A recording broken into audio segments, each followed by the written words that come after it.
Sementara menurut data terbaru yang dirilis oleh media informasi global Firepower tahun 2022, kekuatan armada tempur laut suatu negara kerap kali dinilai dari segi elemen permukaan seperti jenis kapal perang fregat,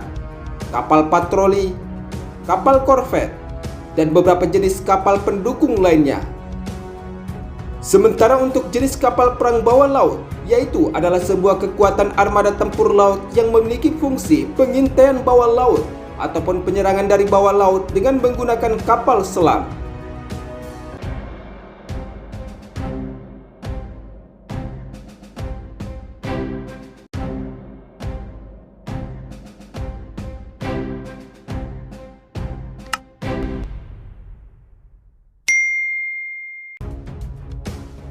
Tidak bisa dipungkiri jika Indonesia di tahun 2022 kekuatan armada tempur militernya kian semakin kuat dibandingkan dengan beberapa negara di kawasan Asia Tenggara, dan bahkan Indonesia menjadi salah satu yang terkuat di dunia sebab telah mampu memproduksi beberapa jenis alutsista tempur yang tergolong alutsista taktis bagi TNI dari ketiga matra. Hal tersebut terbukti jika sejak awal tahun 2022 Indonesia telah mampu memproduksi beberapa jenis armada tempur kapal perang, baik untuk kapal perang logistik, kapal perang angkut militer, dan bahkan hingga kapal perang taktis yang mampu melakukan serangan torpedo maupun rudal. Misalkan saja seperti kapal perang jenis KCR atau yang sering disebut dengan kapal cepat rudal, yang merupakan salah satu kapal perang unggulan produksi industri pertahanan dalam negeri yang kini dilirik oleh beberapa negara di kawasan Asia Tenggara.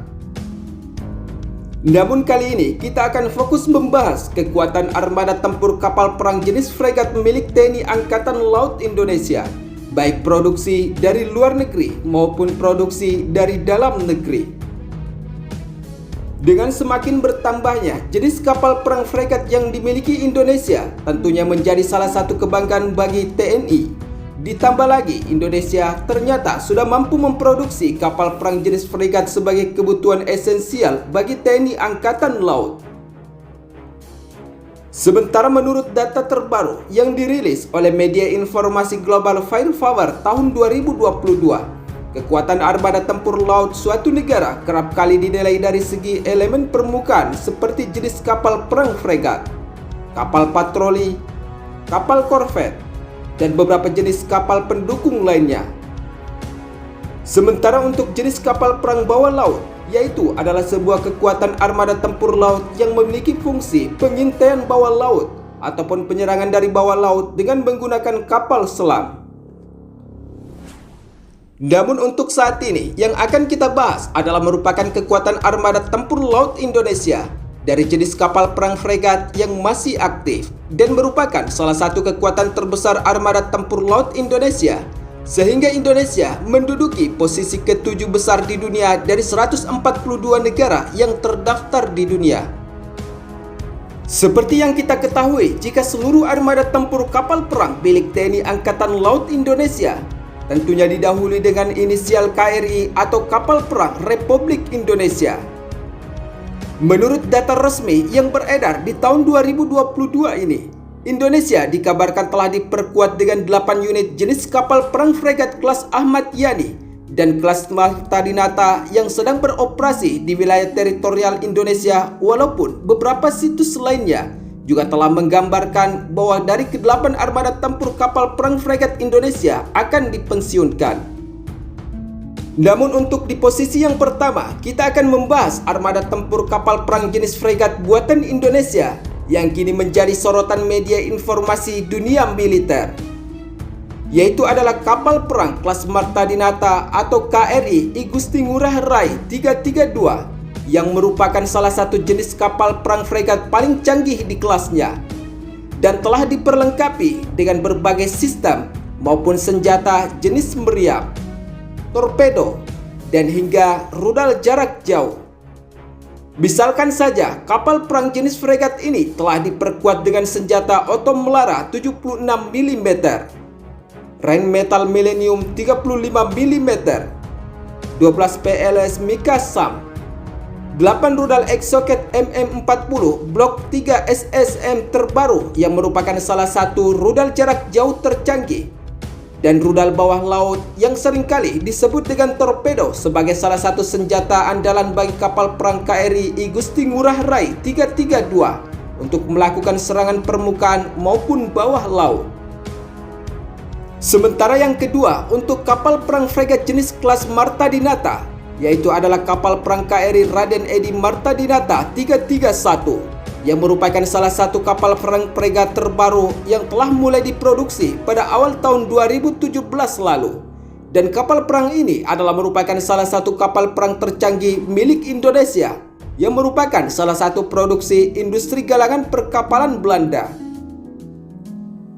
Namun demi keamanan negara, tepatnya untuk jenis kapal perang fregat ini tidak dipublikasikan secara detail alutsista yang telah memperkuat kapal perang KRI Raden Marta Dinata 331. Namun yang jelasnya kapal perang jenis fregat ini bukanlah merupakan kapal perang biasa, melainkan adalah merupakan salah satu armada tempur yang paling ditakuti musuh di setiap medan pertempuran laut karena telah dilengkapi dengan berbagai alutsista canggih dan hingga teknologi yang terbaru. Sementara di sisi lain, selain diperkuat dengan 2 unit jenis kapal perang fregat kelas Marta Dinata terbaru tersebut, TNI Angkatan Laut Indonesia masih diperkuat dengan beberapa jenis kapal perang fregat kelas Ahmad Yani yang merupakan salah satu kapal perang tertua milik TNI Angkatan Laut Indonesia. Namun walaupun sudah tua, kapal perang ini tentunya sudah berulang kali melakukan perawatan melalui industri pertahanan Indonesia, yaitu galangan perkapalan PT PAL Indonesia merupakan salah satu industri perkapalan di kawasan Asia Tenggara dan merupakan salah satu yang terbaik di dunia melalui hasil transfer of technology dengan berbagai negara maju di dunia. Berdasarkan data yang telah dikonfirmasi saat ini, untuk kapal perang fregat jenis kelas Ahmad Yani yang masih memperkuat armada tempur TNI Angkatan Laut Indonesia, yaitu berjumlah 6 unit, dan merupakan kapal perang jenis fregat buatan industri galangan perkapalan Damen Belanda. Dari ke-6 kapal perang jenis fregat tersebut, yaitu adalah kapal perang fregat KRI Ahmad Yani 351, KRI Slamet Riyadi 352,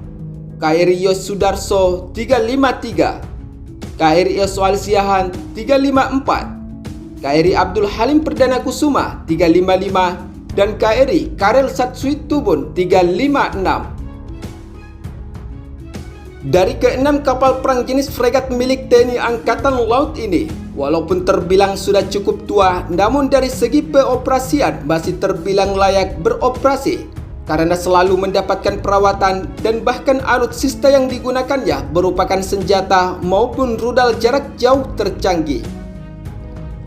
Misalkan saja pada tahun 2010, PT PAL Indonesia mengganti senjata rudal yang telah memperkuat armada tempur kapal perang jenis fregat kelas Ahmad Yani yang telah memperkuat kapal perang Angkatan Laut Indonesia sejak masa Orde Baru hingga di abad ke-20 ini. Yaitu awalnya ke-6 kapal perang fregat Indonesia telah diperkuat dengan rudal 8 kali Harpoon MC Donald Dog buatan Amerika Serikat.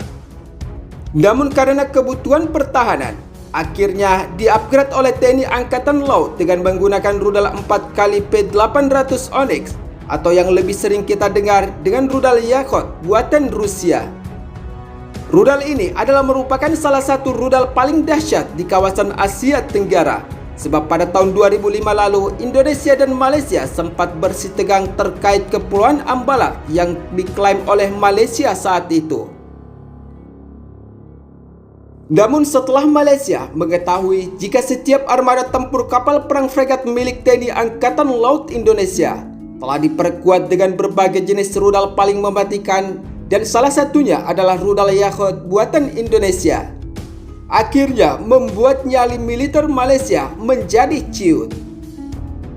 Namun selain rudal, kapal perang Republik Indonesia atau ke-6 KRI kelas Ahmad Yani juga telah dilengkapi berbagai sistem persenjataan, yaitu meriam otom melara 76/62 compact berkaliber 76 mm, 2 senapan mesin 12,7 mm, dan 12 torpedo Honeywell Mk46.